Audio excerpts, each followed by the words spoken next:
I'm Dr. Fred Clubb and would like to welcome you to the training module for return to play in Special Olympics Texas sports. Special Olympics Texas strives for the safety and well-being of all athletes, coaches, partners, and volunteers at its sports venues. This training provides safe practices to help prevent the spread of the coronavirus disease known as COVID-19 and also other infectious diseases at Special Olympics Texas sanctioned practices, competitions, and other activities. The safe practices principles are summarized in the following sources, and these are referenced at the end of this presentation. Special Olympics Texas will require all athletes attending sanctioned practices, competitions, and social venues to comply with the standards that are recommended by not only other Special Olympics organizations, international and North America, but also Centers for Disease Control and also our Texas Health and Human Services. Completion of this training module is the first step in preparing to start Special Olympics sports under the COVID-19 pandemic conditions. News media now uses the term pandemic when discussing the COVID-19 virus infection. A pandemic is an infectious disease that is no longer contained locally and is spread worldwide. In early December of 2019, a flu-like infection was reported in Wuhan, China, and it was initially considered just part of the influenza epidemic, but however, this infection wasn't localized and was showing a different type approach as far as infections in infected people. And from that, it was not contained initially and rapidly spread. In March, the World Health Organization designated Wuhan infections a pandemic due to the rapid spread of cases worldwide. And it was in March that Special Olympics Texas halted all practices and competitions. The infectious agent, now known as COVID-19, infects people ranging from the very young to the elderly. The virus produces flu-like symptoms, which was part of the difficulty in the initial diagnosis of this particular type of virus. But what found out that the virus not only produced flu-like symptoms, but they were developing this even though they may have been vaccinated for influenza virus. Additionally, what is unusual about this case is the COVID virus also causes infections in other parts of the body. So it's not just limited to the upper respiratory and lower respiratory tract. It spreads by both direct and indirect transmission, but what we're going to emphasize in this training module is the more common form of spread, and that is direct transmission. And there's two forms of direct transmission. One is what is called direct spread, and this is physical contact, shaking hands, hugging, fist bumps. Along those lines is if you have a person that is infected with the virus and they have coughed on their hand or in their elbow, or and then a person that is susceptible to the virus, it's transferred that way, and then the susceptible person actually rubs his or her face and causes the infection to begin. The other way is droplet spread, and this is from the cough or sneeze from an individual that is infected with a virus, and infected, they may show clinical signs or they may not. And that's the unusual thing about this COVID-19 virus, And so what happens is if a person does not think they are infected, but they are, then coughing or sneezing spreads the virus. And this is where we're going to emphasize the need to protect not only the person that may be carrying the virus and shedding it, but also a person that is susceptible to the virus. And the best way the droplet spread is with mask, and we're going to talk about that. Less frequent means is by what we call airborne transmission or the sneeze cloud. These are fine particulate. We'll talk more about that in just a minute. And other ways where the virus has been coughed or sneezed and hit different types of surface on food, clothing, along those lines, that then a person can come along behind them, open the door, get contaminated with the virus, and then they rub their face, and then they're infected. The direct contact is the most frequent form of the contagious spread, and this is usually with shaking of the hands or fist bumps. But this is another example of how this virus is so pathogenic as far as highly infectious, is because you can see here what is everybody taking selfies, but say this person right here is infected, and then just her talking, and she may cough or sneeze, but when she does, what happens is this may then, like just talking normally, the droplet spread would get on that person's elbow, and that person would then rub her face, and then with that become infected. The other way is just coughing, sneezing, getting along the side of the face, and that person rubs her face or his face and then is infected. The other way is, as you can see here, that person could be just coughing or sneezing or just talking, and the virus gets on another phone, and that phone is shared, and then those droplets are transferred to an susceptible individual, and from that, then that person rubs his or her face and becomes infected. With Special Olympics, we are a lot of contact, and so just instant, innocent type contact like this from practice or sports can cause transfer of a virus to a susceptible person, and that person become infected. So these are things that we have to keep in mind as we go and start practices and go into competition, is being very careful how to uh, uh, be safe as far as with body distancing and that sort of thing. But the key here also is once you get the virus droplet, is to wash your hands or sanitize your hands along those lines, and do not touch your face, because if you touch your face, then you transfer the virus from that initial contact, and then may be infected with the virus. So droplet spread is the most common way, and this is the one in which we're really going to focus on with our practices and also with competitions, is to stop this common form of spread.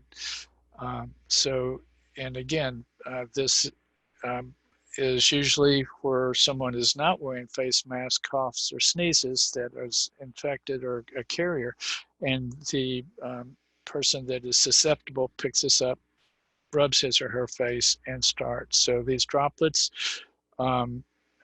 can also, with a cough or sneeze in close contact to that person or close proximity, may actually directly inhale the virus and become infected without even touching their face. And then generally what we call incubation time, 3 to 10 days, is when that person, once initially infected, may begin to develop what we call flu-like symptoms. This is the important thing to realize here, is with the droplet spread, because the virus is in the saliva and the mucus, nasal pharynx, and airways is basically these droplets, as they are sneezed or coughed, are heavy. So gravitational force brings them down. So that reduces then the distance as far as infectivity from the droplet spread. This is the most heavily concentrated form of the virus. So the droplets, usually if you stay at least 3 feet to 6, and then obviously at 6 feet, you're far enough away from that individual. If they aren't, they aren't wearing a mask and you're coughing and sneezing, the droplets will not affect you. However, what we call the airborne, which is not as common, but still a potential source of becoming infected through what we call the air cloud or airborne cloud from the virus. And this, to show you the difference, is if you are going to cough or sneeze, sometimes just get a mirror and put it in front of it and sneeze on that cough, on that mirror, and you see the droplets. They're big splotches. It's not too pleasant to see. But if you get the mirror and just hold it close to you and just breathe, that little fine mist that comes out from breathing, that is the airborne cloud. So that it's a very fine mist, and these can stay suspended. And this is where, at least in indoor facilities or in enclosed structures like cars and buses and airplanes, where this virus can stay airborne long enough to be inhaled and that person be infected. But again, that's not as common as the droplets. And what we're really going to focus on right now is on our phase 1 or tier 1 sports, as we go into it, are to protect the athletes and coaches and spectators from them by reduce the risk of droplet transmission. So one of the things to remember with this is you don't share food or drink. So when you're at a practice and we have, somebody has a water bottle and you're thirsty, you don't drink out of that. You just take a disposable cup, or bring your own water bottle. And again, no sharing, because that is a direct way to become infected. Physical distancing, and this is where we're going to be talking about this as far as the distance is 2 arms length or 6 feet separation. So as we do practices, we're going to be maintaining as rigorously as we can this 6 feet separation from individuals to prevent then that droplet spread of contamination. So that's the droplet form. With surfaces, because if somebody's coughing or they have they've contaminated their hands and they're touching different types of sports equipment, the disease can be transferred that way. So we're going to be working at practices on being very diligent in cleaning and disinfecting any type of communal equipment. Hand washing is a major way to kill this virus. The soap, as you're lathering your hands, is highly pathogenic to that virus, or it kills the virus. And so right now, that's about the only way we know that is going to be a means of protecting you from the virus, because with hand washing, you then the virus is picked up in the lather, and then with running water, it's taken off your surface. So that way it's going to protect, that hand washing is going to protect you from then touching your face accidentally and transferring a virus. So hand washing, we're going to be careful with that.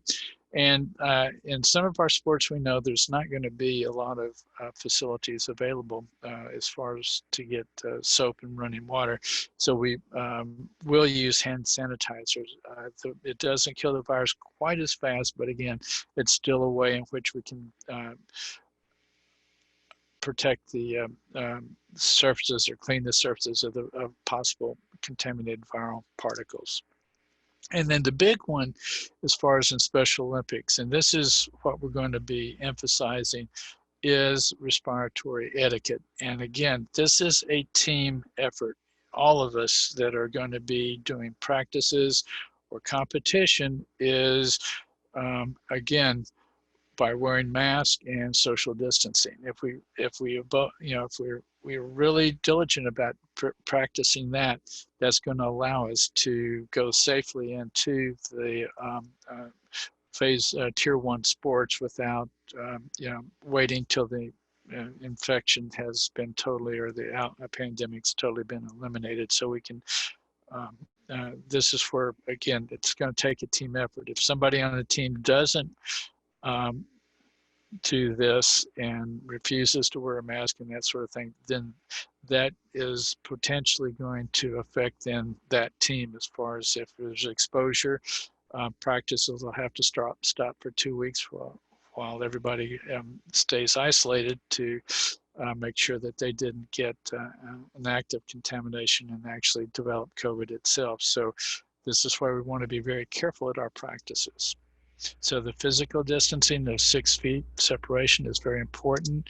Basically, this is 2 arms length. So if you stay that far apart, you're going to pretty well eliminate the biggest form of infection, and that's the droplet contamination, either direct or indirect.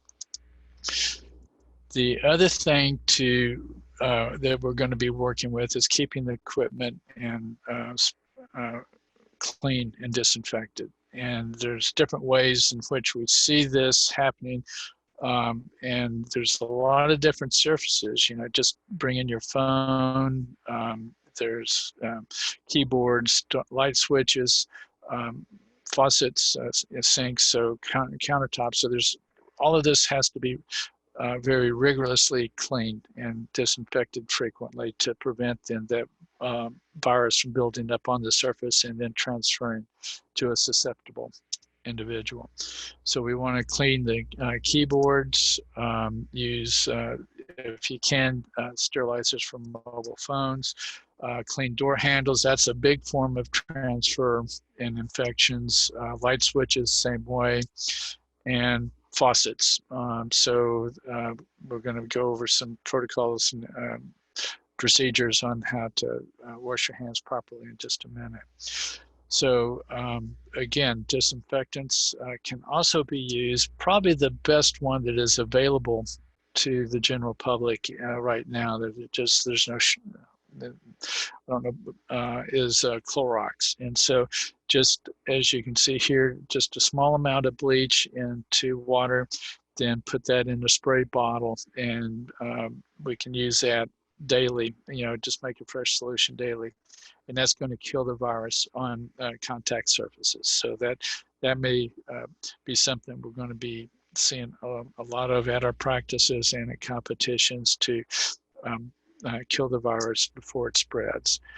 One thing that you hear talked about is PPE, and that's personal protective equipment. And what that means is wearing stuff, protective equipment such as masks and gloves. To learn more, we have at the end of this presentation a reference video that shows you the importance of how to put it on and take off the mask and gloves and protect yourself without getting contaminated. Hand washing is very important and is a way that can make a major effect in if your hands have been contaminated by unknowingly through contact or surface contamination. So you wash your hands frequently to protect yourself. So, and again, if you blow your nose or cough, what you need to do is be using like a Kleenex and then putting that in a trash bin and then washing your hands. So in case you happen to be unknowingly a carrier, this is one way that you can stop spreading it to your fellow athletes and friends. Bathrooms again are area where you can wash your hands, and just be careful with that. So when you have a mask on, after you just take it off correctly in the gloves, then you need to use wash your hands, and then wash your hands not only before eating, but also after eating too. Try and avoid sneezing into your hand because you just contaminate them and then spread those germs everywhere. Focus on sneezing into your elbow, like this, and then you don't contaminate your hands. Turn on the water, wet your hands, apply a good amount of soap and lather up, and then focus on washing your hands for about 20 seconds, about the time it takes to sing Happy Birthday twice. Focus on washing the front of your hands, the back, in between the fingers, around the nails, and so on. And then rinse everything off. Use something to wipe your hands after that, preferably something disposable like a paper towel, and then use that to turn off the tap as well. If you get a chance, use that to also open the door to the bathroom as you're leaving. The best way to wash your hands is using running water and soap, but sometimes we don't have that available. So think about carrying with you a hand sanitizer. That should have at least 60% alcohol content. For more information, visit www.cdc.gov or call 1-800-CDC-INFO.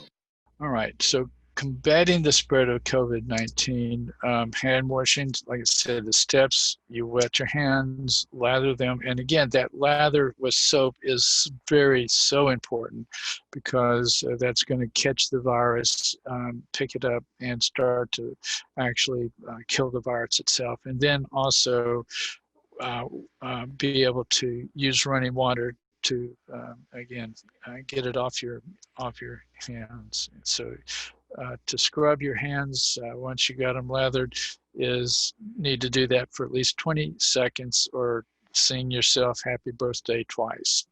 So, and then rinse again, running water, use a paper towel, and then dispose the paper towel after drying. Okay, hand sanitizers. We will be using hand sanitizers at our events. And this is important from the standpoint of, we're going to be in field events, and there's not going to be a lot of facilities available for as far as sinks and running water. So this will be something that we will be having to use a lot as far as in lieu of, instead of being able to wash our hands. So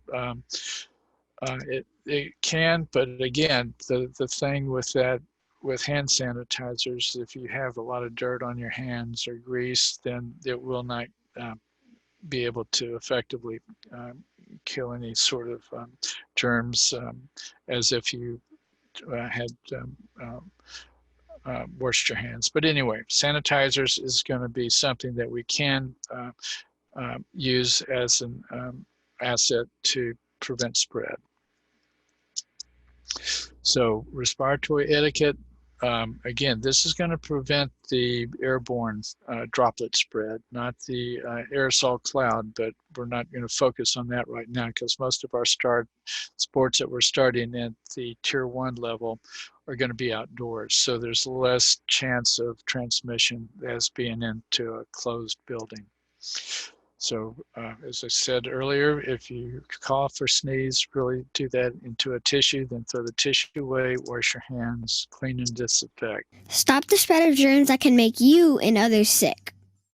Cover your nose and mouth with a tissue when you cough or sneeze. If you don't have a tissue, use your elbow. Wash hands often, especially after coughing or sneezing into a tissue. Obviously, when we have events, we're not going to have them looking like this. Again, we're going to require respiratory etiquette, which means covering your face with a mask, and then proper distancing. And this was one of these spots last Memorial Day, and then 2 weeks later, there was a lot more people sick and spread throughout the area that came from that event.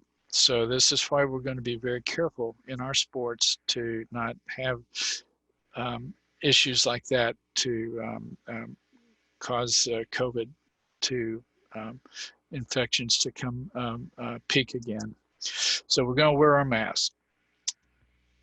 And there's to do the mask correctly.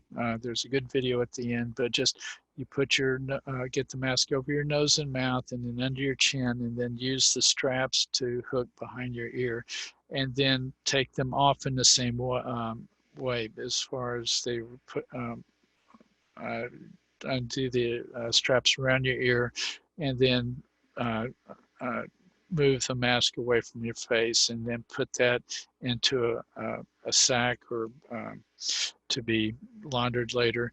But then once you remove that mask, is to wash your hands. If you're not anywhere where there's hand washing is available, uh, absolutely use hand sanitizer. And then that's going to be the safest way. And then we've got to still maintain our social distancing.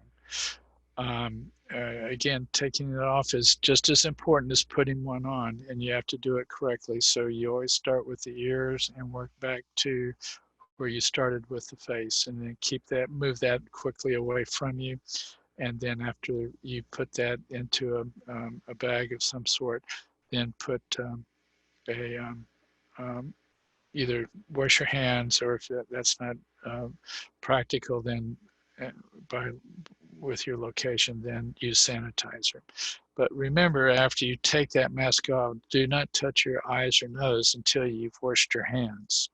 Or what will happen is the virus that has accumulated on the outside of your mask, you've got it on your hands, and if you go right to your face and rub it or nose, then you're infected. So the minute you take that mask off, put it aside and put it into a container or a sack, and then wash your hands or use hand sanitizer. Okay, one of the things that is going to be another part of the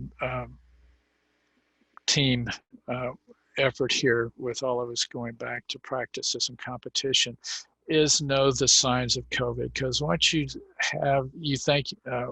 start showing signs of COVID, you do not come to practice. Because if you come to practice showing these signs, if you have a cough that's you just developed, or sneezing, sometimes you may have difficulty in breathing, you may get chills, muscle pain. So there's a lot of different symptoms that you can get with a COVID infection: headaches, sore throat. But the key ones would be the cough, sore throat, sneezing. We know now that people that are infected with COVID, you lose your taste, just lose the taste and smell. So because the disease not only affects the lungs, it hits your stomach, intestines. You may get diarrhea, or even worse, you may get liver disease or heart disease or renal or kidney disease. So it's a lot more dangerous outcome from a COVID infection than what we would normally see with influenza. And again, temperature is important. And you may start to just temperature creep up, but once your temperature goes above 100 or greater, you do not come to practice, because again, you may be coming down with COVID.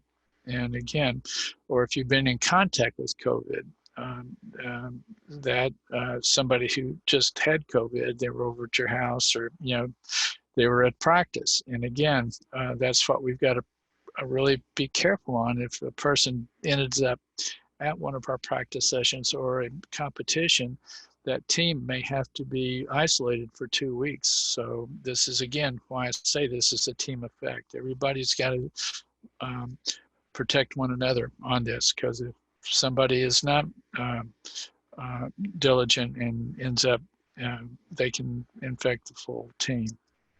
So if you think you have COVID, again, respiratory etiquette in consideration of others, please stay at home. And moreover, is you should seek immediate medical advice to make sure, or testing to make sure that you may or may not have COVID.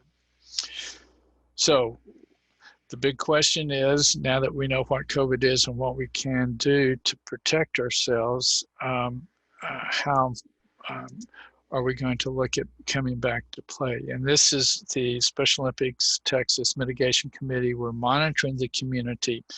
levels of infections right now, and we're setting certain standards that um, we're looking for as far as to prepare people to start going into our tier 1 sports. But again, it all is a local issue. So your local health department is going to have the final say as far as whether they're going to allow you to come back or allow people to leave isolation and gather in small numbers. And again, wear a mask. So again, the mask is going to be the big issue here. So, and again, the recovery phases I'm going to talk about just briefly coming up here. And what we're going to do is what is our tier 1 sports. And the first sport that will begin to make sure this is all being done and everybody's being showing proper respiratory etiquette, good team players, is the first sport that we're going to start is bocce. And then if that goes well, we're going to start expanding as the community standards allow us to expand. So they're definitely at phase 1, and we'll just see at phase 2, but at least phase 1 mask will be required, as will be social distancing. Those of you that have high risk, there's going to be still virtual competition and interactions by the Special Olympics Connected network for you.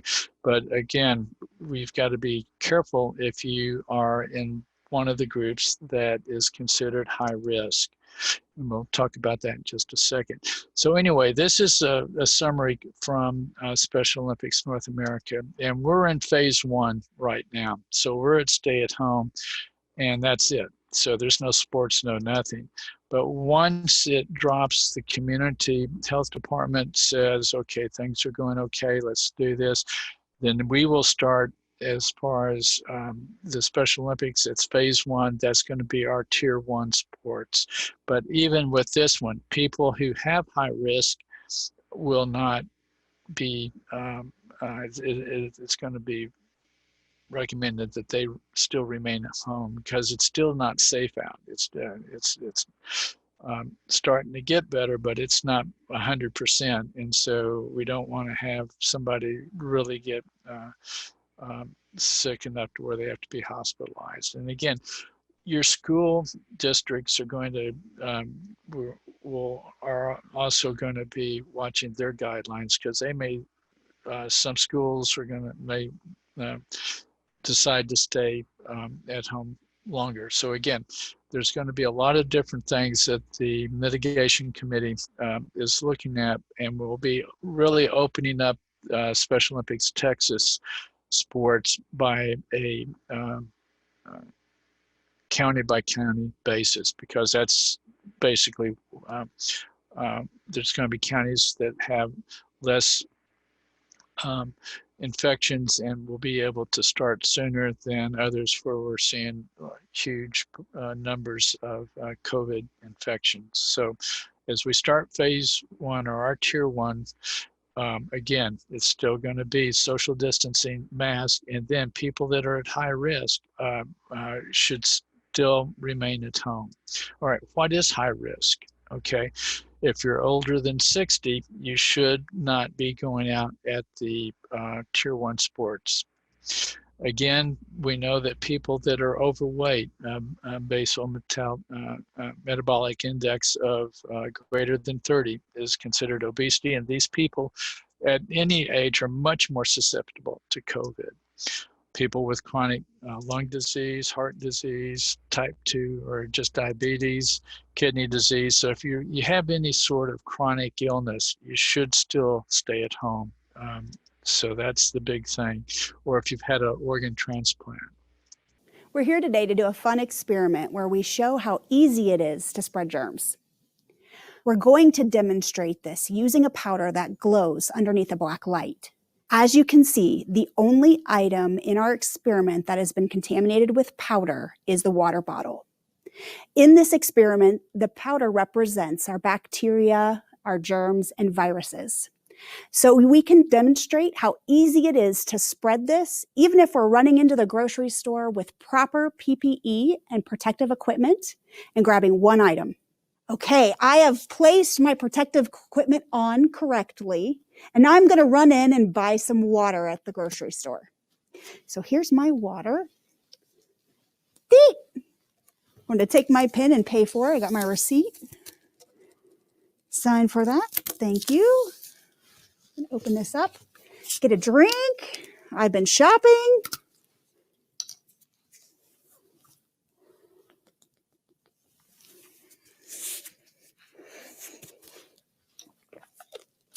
Okay.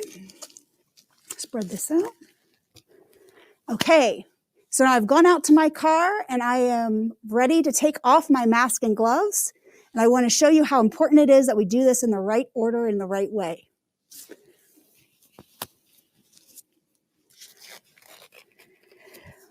So let's see how I did. I'm going to turn on my black light here. Oh my goodness. So starting off, we knew it was on the one surface. Look at my gloves, my mask. Right here on the outside of my gloves, the receipt. Oh my goodness, look at this pen. The poor person who uses this pen after me. Oh, and look at my hands. Oh my goodness. The worst part about this is when I remove my mask, I did not use the proper procedure, which means that must be on my face too. COVID-19 spreads through getting in your nose and in your mouth. And now this is really close to my nose. But it doesn't have to be that way. I've been a nurse for 14 years, and I'd like to give you some tips and tricks for how to put on your personal protective equipment and take it off safely so that you don't have to be afraid to go to the grocery store. So let's talk about the cloth masks. It all starts with our hand hygiene. It's always all about hand hygiene. Either our alcohol foam, hand sanitizer, or good old soap and water. So we want to clean our hands before we put the mask on. Hand hygiene is the #1 way to prevent the spread of any infection. And that's true with COVID as well. So you want to let your hands dry if you've used hand sanitizer. And then you're going to start with your mask by holding it on the ear loops. And you're going to loop one ear first. And then wrap around to the other ear. And you want to make sure that the mask actually covers your nose and your chin and your mouth. If you have a metal piece in your nose, you want to make sure that it seals over the bridge of your nose. Those of you who wear glasses, this will also help prevent your glasses from getting foggy. You want to make sure that there's as good of a seal as possible around the edges of your face and underneath your chin so that nothing is getting up underneath there. Now let's talk about gloves. Since I haven't touched any other surfaces besides my mask, I don't need to wash my hands. But had I needed to touch something in between putting on my mask and my gloves, I would want to hand sanitize again. Now we can go about our business. All right, we are done with our shopping, and now we're getting ready to take off our personal protective equipment safely. So the very first thing you want to do is take off your gloves. These are dirty, so anything on my glove is dirty. So I want to keep glove to glove when I take off the first glove. I'm pinching it here, and I'm going to pull this off inside out and drop it into the trash. My hand is clean because I cleaned my hands and did proper hand hygiene before putting my gloves on. So I'm going to skin to skin, put my fingers inside the glove on my skin, pulling these inside out as I go through, and then just dropping the rest of the glove inside the trash. Next, guess what? Hand hygiene. I'm going to use some alcohol to clean my hands before I touch my face. So I've been out in public, and this has all been exposed to the public. So I want to start with one ear loop with my clean hands and remove one ear loop and the other ear loop with my other hand. And I'm going to drop this in the trash or in a safe place. If you have a cloth mask and gloves, you can throw these immediately into the washer on the highest heat setting when you get home. These can also be dried in the dryer on the highest setting. Just keep in mind that the elastic might wear out over time. Or you can air dry them. You just want to make sure that they are completely dry before you use them again. After removing your gloves either into the trash or into the washer, next, guess what? We have hand hygiene. I'm using some alcohol foam here, but if you're at home, soap and water lathering up for 20 seconds is best. Now you know all our tips and tricks. Your safety is in your hands. Thank you for doing your part.